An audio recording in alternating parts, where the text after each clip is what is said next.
Deshaun, first of all, let me welcome you to the Cleveland Browns. I'm sure this has been kind of a wild time for you, but welcome. How are you feeling kind of getting here and going through around today? Man, I'm excited. Today, ever since, well, really last night when I got off the plane, to eating some good food downtown and to waking up and spending time with the training staff and the coaching staff and meeting everyone walking through the hallways. It was all great energy, so I'm happy to be here. I'm excited to be here and looking forward to being here for the rest of my career. But what do you want the fans to know about you and what you plan to do coming into this community and to represent yourself and what you think this organization represents? Yeah, just being first class, and that's what it's all about.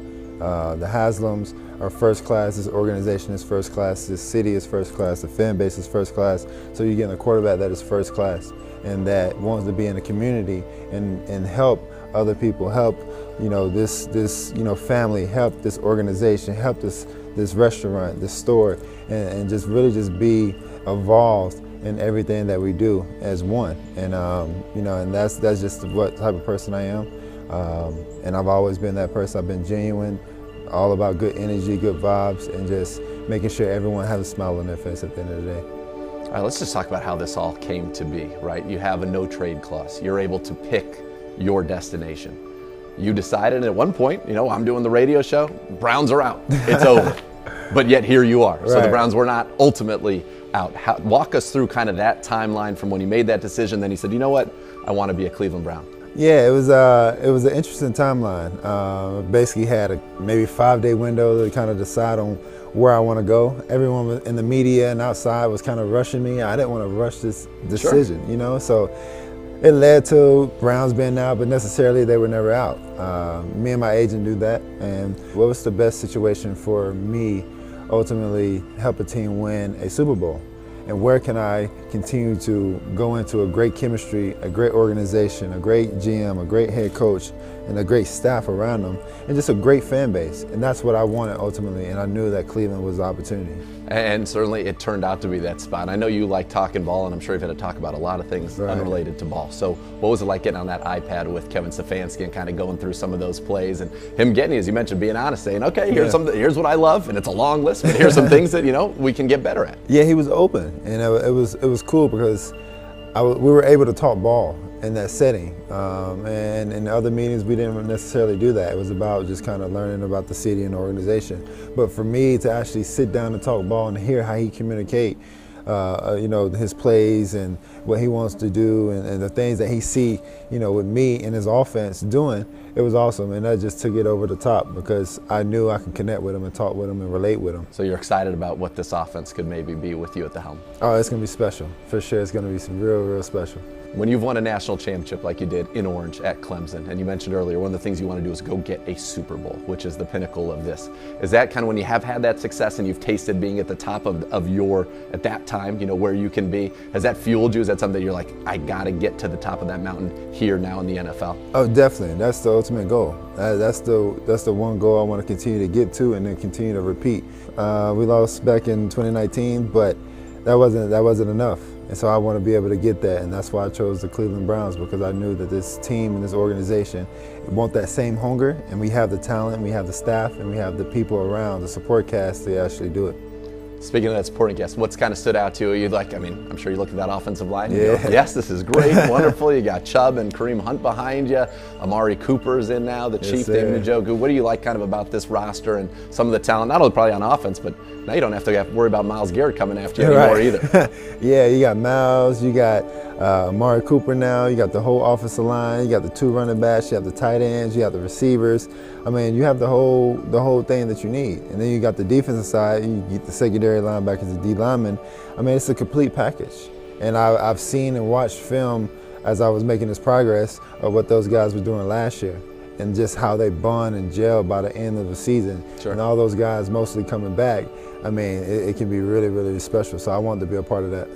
So you mentioned earlier the fans, and I'm sure you are quite familiar with the fact that the Browns fans are very passionate. Yeah. How important was it to kind of get that college atmosphere again and get in front of fans that are completely bonkers for this team? That's what I need. That's what I need. I want that energy every Sunday where it's sold out. And it don't matter who we're playing, what the weather is, we're out there, they're celebrating, they're cheering us on, and we're giving them everything that they want to see, and we're supporting them too. We're showing love back to them, and we just putting on a show, and that's what it's all about. So, you know, having that same bond with the fan base and the team, it's always got to be connected, and I see that here in Cleveland. And certainly they will love this team. They love winning, obviously, and that's something that, well, obviously we're hoping is coming going Yes, forward. Sir. What's it been like being out for a year in terms of being away from the game? What have you done to kind of keep yourself sharp now that you're going to have your opportunity to be back? I've constantly trained. I was training year-round, throwing, working out, running, doing all those sorts of things. And then mentally, I was just kind of sat back and watched it as a fan from a different perspective. And seeing guys that I know that, of course, that I'm competing with, but you know, I wouldn't necessarily be hoping that they do good. Now I can sit back and cheer for everybody and see it from a different perspective, and then put myself in those shoes on what decision making, especially at the quarterback position. So that was what I was able to do. So I was always attached. I was watching all 16 games or whatever, however many games that were played, and yeah, I was staying in tune. When's the last time you went a year without getting hit?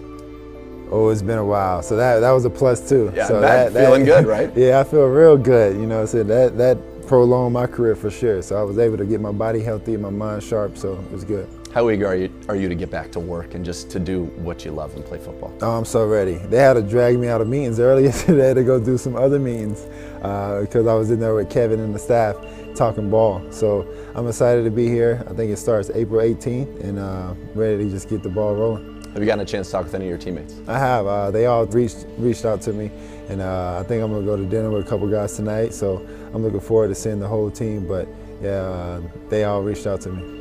And community involvement, I know, has been very important to you. I know you were huge in the Houston community. Why is that something that's so important to you? Because it helped change my life when I was younger. When I was younger, the Boys and Girls Club helped me out by giving me a job at the Falcons and being able to see my dream.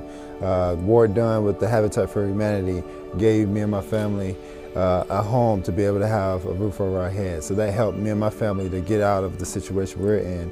My mom, she had tongue cancer. So being able to help the medical and people that have cancer and help them in their situations overcome that tough challenge. And then also just being able to give back for education.